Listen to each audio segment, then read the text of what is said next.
Winter of 1978. Castro streets were cold and merciless. Sylvester pulled his sequin cape over his shoulders as he headed home, when he locked eyes with a young beggar trembling on the sidewalk. In that moment, something happened that nobody knew about. He pulled $500 from his pocket, placed it in the man's hand without asking a single question, and simply said, "Believe in yourself, I want to see you again." But Sylvester didn't know then that 6 months later that man would return, and what he'd say would make Sylvester question his entire life, because that money wasn't just charity, that money was the beginning of a chain. And that chain is still continuing today. But first you need to understand what really happened that cold night, because this story isn't just about kindness. This story is about survival, identity, and maybe even forgiveness. And most importantly, this story is about you. If this is your first time on this channel and you want to discover the untold stories of legends like Sylvester, please don't forget to subscribe and turn on notifications, because what I'm about to tell you is filled with details you've never heard anywhere else. December 1978. Castro was alive with disco, neon lights, music spilling from clubs, platform shoes on every corner. It was freedom itself. But beneath the glitter, danger waited. Harvey Milk had just been elected, the first openly gay official. Victory, but also danger. Living in Castro took courage. Sylvester was 31, a gospel kid from LA who'd been kicked out of church at 13 for being gay. His mother's words haunted him. "You are not my son." Even now, before every show, he wondered, was she listening? Was she proud? 17 years of silence, but now in 1978, everything was changing. "You Make Me Feel Mighty Real" was climbing the Billboard charts. He'd signed with Fantasy Records. Martha Wash and Azora Rhodes, two incredible vocalists, were working with him. The trio, known as 2 Tons O' Fun, was tearing up the stages. Patrick Cowley's high-energy productions were taking disco music to a new dimension. Synthesizers, drum machines, sequencers, the future was already arriving. But that cold December night, Sylvester wasn't thinking about the future. He was thinking about the past. He'd just left rehearsals at the War Memorial Opera House. In June, he'd be giving a major concert there. Dianne Feinstein, San Francisco's mayor, would give him the key to the city. This wasn't just an honor. This was a moment of acceptance. It was the fruit of Harvey Milk's struggle, a victory for the LGBTQ community. But as Sylvester thought about that night, he was scared, because he'd invited his mother to that night too. They hadn't spoken for 17 years. And now his mother would watch her son take the stage. Would she accept him? Or would she turn around and leave again? Sylvester didn't know, and this uncertainty was eating him from the inside. The cape wasn't warming his shoulders. The platform heels were hurting his feet. His makeup was drying on his face, tightening his skin. He wanted to get home, take a hot shower, put on clean clothes, lie down in his bed. But then he saw him, on the corner of Market Street, in a dark spot where even the store window lights couldn't reach. A young man sitting on top of a cardboard box, late 70s, homeless everywhere, Reagan's policies, closed hospitals, broken people. On Market Street corner sat a young man, 20-something, shaking, empty-eyed. Sylvester stopped. The sound of his platform heels echoed on the sidewalk. The young man raised his head. There was no fear in his eyes, only exhaustion, as if he'd seen everything. There was nothing left to surprise him. Sylvester recognized that look, because he'd once seen the same look in a mirror. "Are you hungry, baby?" said Sylvester. His voice was soft, almost a whisper, but it was warm. On that cold night, the only warm thing was Sylvester's voice. The young man didn't answer at first. He looked as if he didn't understand the question. Then he slowly nodded. "Yes," he said. His voice was hoarse, like he hadn't spoken to anyone in days. "And I'm freezing." Sylvester reached into his pocket. In the inner pocket of his leather jacket was the advance he'd received that night. $500. From Fantasy Records. An advance for the concert. For some, a week's salary. For others, a month.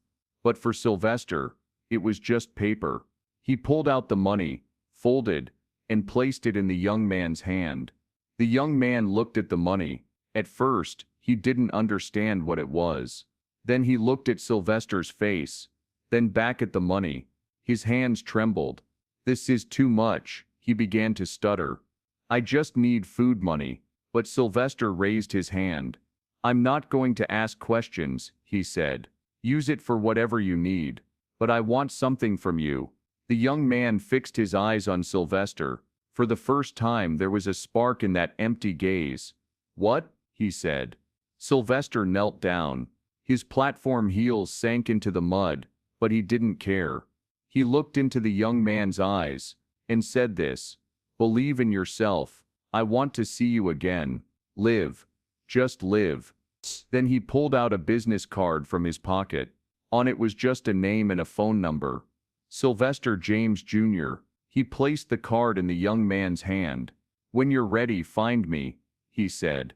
Then he stood up, pulled the cape over his shoulders, and started walking. He didn't look back. He didn't have the courage. Because if he had, maybe he couldn't have held back the tears. The young man watched Sylvester walk away. The money in his hand still didn't seem real. The business card was warming in his cold fingers. And for the first time in a long while, he felt something. Hope. Maybe there was a point to staying alive. Maybe someone cared about him. But that night, neither of them knew that this encounter was a beginning. 6 months later, that man would come back. And what he'd say would change not only Sylvester, but everyone who heard it forever. But first, I need to tell you something else. Because those $500 didn't just come from Sylvester's pocket. That money was actually the product of another pain. And without understanding this pain, you can't understand the full story. That advance was Sylvester's last money. But when he saw that young man, he saw his own past and remembered his promise to help others. Someone had saved Sylvester once, a man named Hibiscus in 1970. Now he was continuing that chain. Months passed. Sylvester searched Market Street daily, but never saw the young man. Doubt crept in. What if the money was wasted? What if he was dead? The questions haunted him. One night, Sylvester stood on that corner for an hour, waiting, hoping. A dozen people passed. None of them was Marcus. Finally he walked home, telling himself, "He's gone. I'll never know if it worked." As June approached, other worries were added too. Worry about his mother. Letha had promised she'd come to the concert, but Sylvester still didn't believe it. 17 years. They hadn't spoken for 17 years. And now, suddenly, would there be peace? Was it that easy? But Sylvester didn't want to think about these things. He wanted to focus on the concert. War Memorial Opera House, June 19th. The biggest night of his life. But that young man was still on his mind. Every day, every night. Where was he? Was he still alive? June 19th, 1979. War Memorial Opera House. Sold out. Sylvester backstage, sequined and glittered, looking at his reflection. Martha and Izora hugged him. "Ready?" they asked. "No," he smiled. "But I'm going out there." The security guard knocked on the door. 5 minutes, Sylvester. "Are you ready?" Sylvester took a deep breath. "I'm ready," he said. Sylvester looked in the mirror again and told himself, "Today is not for her. Today is for yourself." Then he opened the door and walked toward backstage. The lights went out. Sylvester took the stage. 3,000 people stood. He sang Dance Disco Heat, Then You Make Me Feel Mighty Real. The crowd went wild. The young man wasn't dancing. He was just watching. His eyes were filled with tears. He was cleanly dressed. His hair was neat. He wore glasses. But that look, Sylvester recognized that look. From where? When? As the song ended, he was still thinking. As the concert progressed, he looked at that man again and again. And every time, that man was there, crying and Sylvester didn't know why. The concert had lasted 3 hours. When the last song ended, Sylvester was covered in sweat, his makeup had run, his voice was hoarse, his legs wouldn't hold him. But he was happy, because he'd succeeded. Dianne Feinstein had come on stage, given him the key to the city of San Francisco. This key isn't just for Sylvester. Feinstein had said, this key is for the entire LGBTQ community, because you are the heart of this city. The crowd had given a standing ovation. For minutes, Sylvester had cried, on stage in front of thousands, and he wasn't ashamed, because those tears were tears of victory. When he returned backstage, Martha and Izora had hugged him. You were amazing, baby, they'd said. You were the best. Sylvester had smiled, but his mind was still on that young man. Who could he be? Why was he crying? As he started removing his makeup, the security guard knocked on the door. Sylvester, someone wants to see you. Very insistent. He didn't give his name, but claims he knows you. Sylvester was tired. After every concert, dozens of people would come, but this time something was different. Who? He asked. A young man, wearing glasses. He was sitting in the front rows. Sylvester's heart raced. Bring him in, he said. The door opened, and that young man walked in. He was still wearing glasses, still cleanly dressed. Sylvester looked at him, and felt that familiar feeling again, but still couldn't place it. The man approached, and smiled. Do we know each other? Said Sylvester. The man nodded. Yes, he said. 6 months ago, Market Street. On top of a cardboard box, Sylvester's world stopped. Sylvester stood up. He was taking off his jacket, and his hands trembled. You're that, he began to stutter. The young man nodded. Yes, I'm that beggar. Sylvester's eyes filled with tears. He approached, looked carefully at the young man's face. Yes, it was him, but it wasn't. Before his eyes were empty, now they were full. Before his face was dirty and sunken, now it was healthy. Before he was hopeless, now he was alive. How? I mean, Sylvester was trying to speak, but words wouldn't come out. The young man extended his hand. My name is Marcus, he said, and I need to tell you everything, because what you did that night wasn't just giving me money. Sylvester wiped his eyes. Sit down, he said. Tell me everything. Marcus sat down. He took a deep breath and began to tell. But first he said something else. Something Sylvester never expected. I didn't just come to thank you, said Marcus. I mean, of course I'm thanking you, but I came to tell you something else, and this thing might change everything. Sylvester waited. His heart was beating too fast. What do you want to tell me? He said. Marcus reached into his pocket and pulled out an envelope. It was an old, worn envelope. A name was written on it. Sylvester James Jr. I needed to give you this letter, he said. But first, let me tell you something. Marcus told his story quickly, kicked out by his family in Oregon for being gay. 2 weeks in San Francisco, homeless. Early December he'd decided one more week, then Golden Gate Bridge. Sylvester's tears were now flowing down his cheeks. Marcus continued. Until you came that night, I'd made my decision, but then you stopped, and you didn't just give me money. You looked at me. You really looked. People usually don't look. They pass by, throw money, but never look into your eyes, because if they look, they have to see you as human. But you looked. Sylvester placed his hand on Marcus's hand. Go on, he said quietly.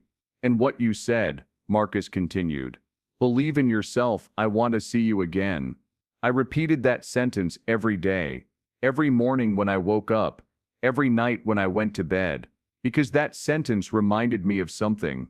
Someone wanted to see me, someone thought I needed to live, and that was enough. Just that was enough.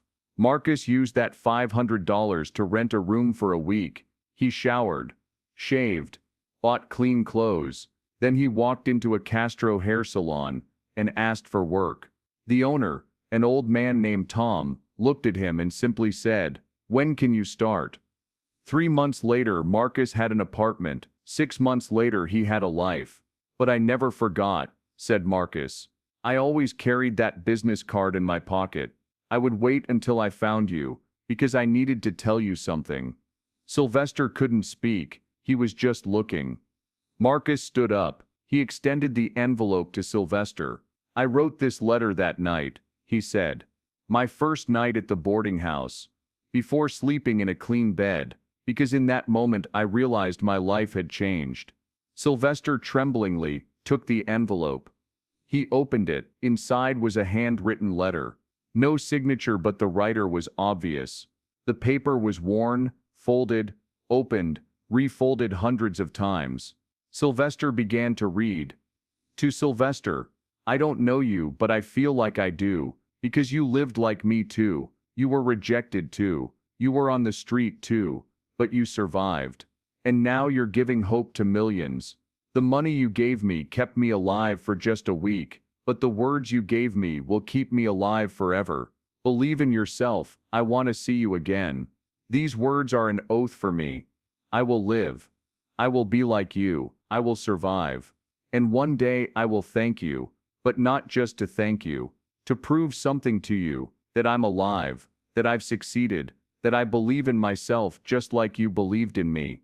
Marcus. When Sylvester finished the letter, he was crying quietly. The paper was crumpling in his hands. Marcus sat next to him. "I waited 6 months," he said. "Because I didn't just want to thank you. I wanted to prove something to you." Sylvester raised his head. "You were my mirror, baby," he said. "I saw myself in you, and I too had been saved by someone once. Now I had to save someone. But I didn't know that actually. You would save me." Marcus rested his head on Sylvester's shoulder. "How?" he asked. "I was just a beggar." "No," said Sylvester.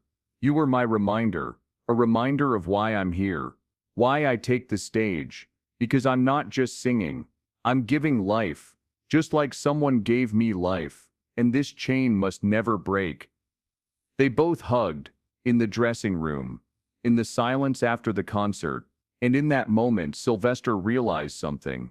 That night his mother was in the hall, after 17 years, but now he didn't need his mother's approval, because Marcus had given him something more valuable, a reminder that he was enough. But the story doesn't end here, because that night something else happened in the dressing room. Marcus told Sylvester something else, and this would change everything. "I'm going to ask you something," said Marcus. "It might seem strange. Maybe you won't accept, but I have to ask." Sylvester waited. "Tell me," he said. "I want to work for you," said Marcus. "At your concerts, on your team. I don't want payment. I just want to be by your side, because you gave me life. And now I want to give life to others too, like you." Sylvester smiled. For the first time that night he truly smiled. "Accepted," he said. "But on one condition, you'll take payment. Because you're not a beggar anymore. You're family." And from that moment on, Marcus became part of Sylvester's life. He worked as a volunteer crew member at his concerts. He organized costumes, helped the hair and makeup team. He continued working at the hair salon in Castro, but was by Sylvester's side every chance he got. But there was something else more important. Marcus had told Sylvester something. That night, after Marcus left, Sylvester's mother came backstage. They didn't speak much, but she embraced him. 17 years of silence ended in one hug. One day he'd said, "We should tell this story, because this isn't just our story. This is the story of thousands of us." Sylvester had nodded.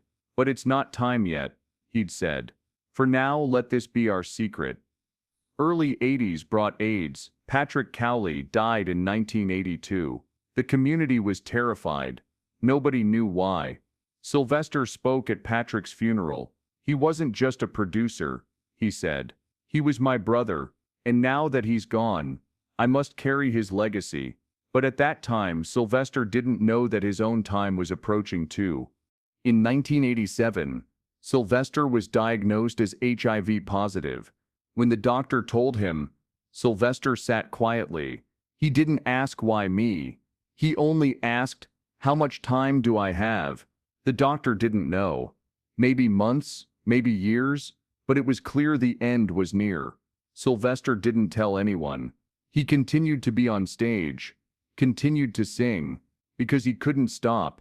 If he stopped, he'd die, and he wasn't ready to die yet. But Marcus noticed. One day he saw Sylvester's hand shaking backstage. Are you okay? He asked. Sylvester smiled. I'm fine, baby, he said. But Marcus knew. Because he was living through that period. He was losing friends. There was a funeral every week, and he didn't want to lose Sylvester. I know, said Marcus quietly. Sylvester looked at him. What do you know? Marcus looked into his eyes. That you're sick, but I'm going to tell you something. You're not alone. Just like you told me that night. I want to see you. Live.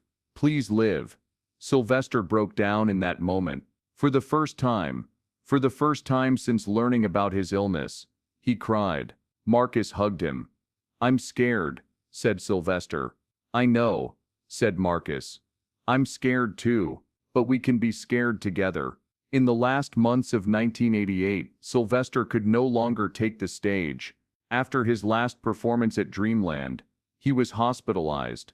Pneumocystis pneumonia. He couldn't breathe. His legs wouldn't hold him. But he was still talking, still alive. Marcus visited daily. Martha and Azora came. They said goodbye. Sylvester whispered to Marcus, you're my greatest achievement, because you're living. His mother came. After 17 years, she held his hand. Forgive me, he whispered. I always loved you. December 16, 1988. In the early morning hours, Sylvester James Jr. took his last breath. Marcus was by his side, holding his hand, and Sylvester's last words were, don't break the chain. Please don't break the chain. Marcus never forgot those words. After the funeral, he made a decision. He founded a support group called Sylvester's House.